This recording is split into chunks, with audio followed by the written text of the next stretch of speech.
Welcome, everybody, to the very first lecture of this incredible and comprehensive Nux 3 course. This is a very comprehensive course. We're going to be building many projects and we're going to learn a lot on the way. And I'm super excited that you're here because I love Nux 3 and I'm glad I get to share my knowledge about this amazing framework to you. Anyways, let's just go ahead and get into it and define exactly what Nux is. So right here on the screen, I have defined Nux as a higher level framework that is built on top of Vue. So in order to understand this, let's first discuss exactly what Vue is. And I do expect you to, of course, know what Vue is. If you're taking this Nux course, I did mark it as a prerequisite. We'll talk about prerequisites later. But essentially, Vue is a framework that allows us to build web applications. And this framework is built on top of plain vanilla JavaScript. So essentially, back in the old days when we were developing in just HTML and vanilla JavaScript, we had a lot of headaches from the development point of view. We have to do a lot of different things like add event listeners, all these different things that are just not quite developer friendly. So then these frameworks started popping up like Vue, Angular, and React that just made the development process a lot easier and a lot faster. So we just got a bunch of additional benefits from a developer point of view with this amazing framework called Vue. Now, the Nux team thought that, hey, well, this is giving us a lot of great benefits, but we don't think it's enough. Why don't we take Vue and then build a framework on top of it called Nux? And this is going to have additional benefits on top of the existing benefits that Vue has. And that's why it's called a higher level framework. It is a framework that is built on top of a framework. And in this case, it is Vue. Nux is very similar to Next.js if you're familiar with React. Next is a framework that is built on top of React, which is itself a framework or a library. So it's a framework built on top of a framework, thus it's a higher level framework. Let's now go ahead and discuss some of the benefits that we get from Nux that we don't get right off the bat with Vue. So one of the first benefits and the more prominent benefit is file-based routing.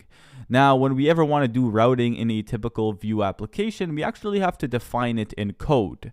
Not with Nux. All we have to do is specify a file in a special directory, and there we go. We have just created a new route in our web application. If this doesn't make sense to you, of course, we are going to look at examples with the projects that we build. But this is one very important benefit. Another cool thing that we get with Nux is auto importation. So we never really even have to specify the things that we want. We can just go ahead and use them and Nux will auto import them. Composables are a thing that we get with Nux to manage global state.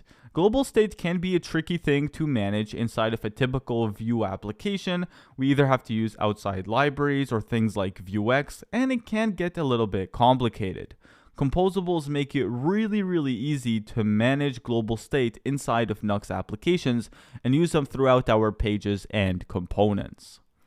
We also have the ability to specify an HTTP server within our Nux application. If we wanted to specify a server and create a server with a Vue application, it would have to be a completely different code base. Maybe we would build it in Django or Express or Nest. But actually with Nux, we can create a server within the Nux code base, which is just a really cool thing to have.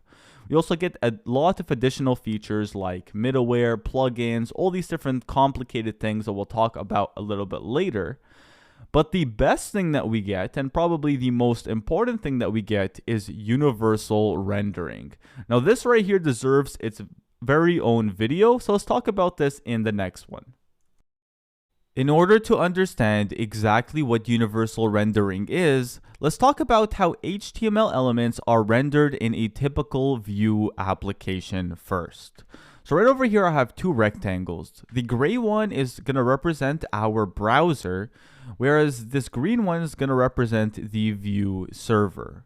So let's say on my browser I go to www.mywebsite.com.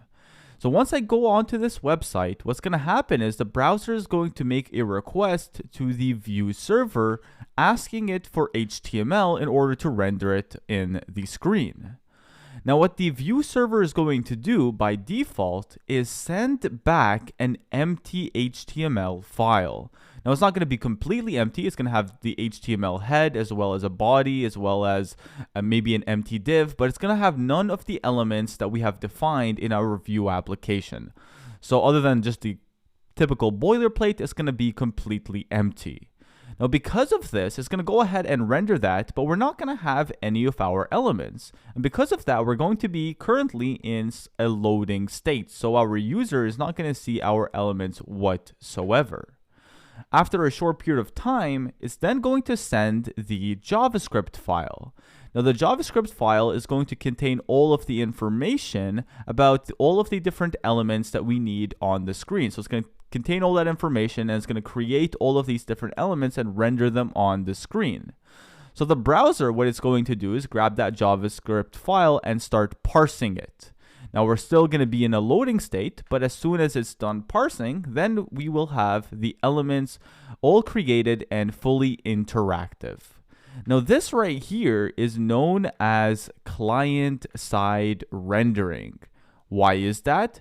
Because the rendering of the UI elements is completely done in the client, the browser, not the server, the client. Once we get the JavaScript file, the client is the one that parses it and creates the UI elements. So this is client-side rendering. Now let's talk about another type of rendering called server-side rendering.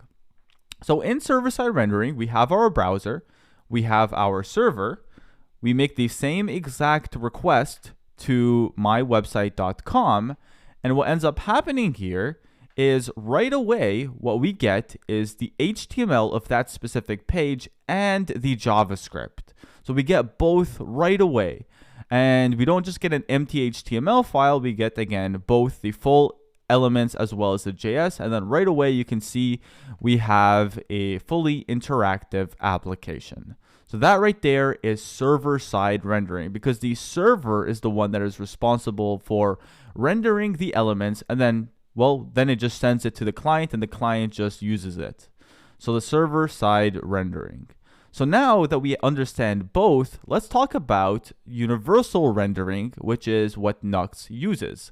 So it's a little bit of both, a little bit of server-side rendering as well as a little bit of client-side rendering. So over here we have our browser, our server. We make a request, and then our server is going to send back the HTML of that particular page. However, it is not going to send the JS. It's going to send just the HTML of that page. So as you can see here, we can render the UI elements. However, they're all grayed out. They are not interactive. After a short period of time, then it's going to send the JS. And what's going to happen is a process known as hydration. So hydration is where we actually make these static UI elements interactive by parsing the JavaScript. So that is exactly what hydration is. And at that point, then the UI elements are going to be functional. So there is going to be a period of time where we can see the elements, but we can't really interact with them. And then only once we get the JavaScript and it's parsed and all the hydration is done, then they become interactive and we can actually use them. This right here is known as universal rendering, which is exactly what Nuxt utilizes. In this video, what I'm going to do is explain some of the pros and cons between client-side rendering as well as universal rendering. Now to do this, I am going to go to the Nuxt 3 documentation page, and I'm going to click on the rendering modes. Now, I haven't showed you the documentation. It is amazing. Now, if you don't want to look at the documentation, I try to cover almost everything here in this course, so you don't have to worry about that. But if you ever need a quick refresher or a change in perspective, this documentation is terrific. Highly, highly suggest it. So it's at v3.nuxtjs.org. Really, really good. So over here, I clicked on rendering modes, And as you can see here, we got client-side rendering. We also have universal rendering. Now, by default, a Nux application is going to render everything with universal rendering, but we can also configure it to do client-side rendering if we want to. Now, we talked about exactly what both are, and hopefully you guys understand them. Now, let's talk about some of the pros and benefits. And you can see here, we get actually a nice list of pros as well as benefits. So let's talk about some of the pros. So pro number one, development speed. So over here it says when working entirely on the client side, we don't have to worry about server compatibility of the code. For example, by using browser-only APIs like the window object. And this is very true. So by working in the client itself, we don't have to worry about the server at all. And this actually gives a really good example. Let's say I want to use window. If I were to use server-side rendering, I have to check that, hey, are we in the browser? Is the elements in the browser? Then we can use a window. So it just makes it a lot easier and a lot faster. So development speed is better. Now, it is also cheaper because we don't handle a server. Everything is running inside of the browser. So we're client-side rendering. We're not handling a server to send off all these HTML pages. And over here, when we're offline, it is better because, again, everything is running in the browser. We do not have to make a request to a server, which requires an internet connection. So those are some of the pros. Now let's look at some of the cons. Now, performance is one big con, mainly because, well, I showed you this. We have to go ahead and wait for everything to render first. You can see the process. We have to wait for everything to render, then we need the JS, then we need to parse it, and then we get our HTML. So performance, not that great with client-side rendering. Also, search engine optimization isn't that great because, well, as soon as we hit this page, all we're getting back is an empty HTML file, and that is what we are rendering. For search engine optimization, that's going to parse the HTML, is going to see nothing, and it's just not going to be good, and we might not be ranked as highly. So that is another con. So now let's talk about universal rendering, its pros and its cons. So pros, obviously performance. Right away, we get at least the HTML, so it seems as though we're getting our data, and then once we get our JavaScript, we can just quickly hydrate it and make sure that everything is rendered properly. Search engine optimization is great because, again, right away we're getting, let's go over here, right away we're getting the HTML, so as soon as a search engine goes ahead and parses it, it sees the HTML and it will allow us to rank a little bit higher. Now, cons are kind of the opposite of the pros here. So development constraints, it could be trickier, and it is definitely trickier to develop knowing that we are universal rendering because we always have to keep the server in mind. And also cost. So the cost of infrastructure, now we need a server to continuously run, and that is going to obviously be more expensive. So those are the pros and cons, and it's definitely important to weigh the two together. I really like universal rendering, and it's something that I typically do. But again, you got to weigh the options depending on the app. In this video, what I'm going to do is talk about some of the prerequisites that you need in order to take this course. Now, there isn't a lot based on knowledge. In this video, what we're going to do is talk about some of the prerequisites that you need in order to take this course. Now, there isn't a lot of knowledge-based prerequisites, but if you're taking this Nux course, I do expect you to know the basics of Vue. Now, Nux is a framework that is built on top of Vue, and thus we are going to be using Vue code all the time, so you need to know at least the basics. And ideally, know Vue 3. Nux 3 uses Vue 3, and it'll be really nice if you are familiar with the composition API. If you're only familiar with the options API, that is actually okay. The first lecture is going to get us familiar with the composition API as well as a quick little Vue refresher, but it would be nice if this is something that you are already kind of familiar with. But this right here is not a prerequisite. Vue itself is a prerequisite because I am not going to be teaching Vue. Instead, I am going to be teaching Nux. Now, that is knowledge-based prerequisites. That's basically it. Now, in terms of stuff that you need to have installed on your machine, well, you need to have Node.js installed. Now, the installation of this is really, really easy. All you have to do is just go to nodejs.org and just download the recommended for most users version. Very, very easy. In order to check that you have installed everything correctly, you can just go over here to your terminal and let's just open this up. You can just do a node-v, and if you get a version, that means yes, you have installed it correctly. So there we go. Another thing that we need is a text editor. Now, you can use whatever text editor that you want. I will be using Visual Studio Code, which is my favorite. So go to code.visualstudio.com. Again, a very easy download. Just go over here and download it for your operating system.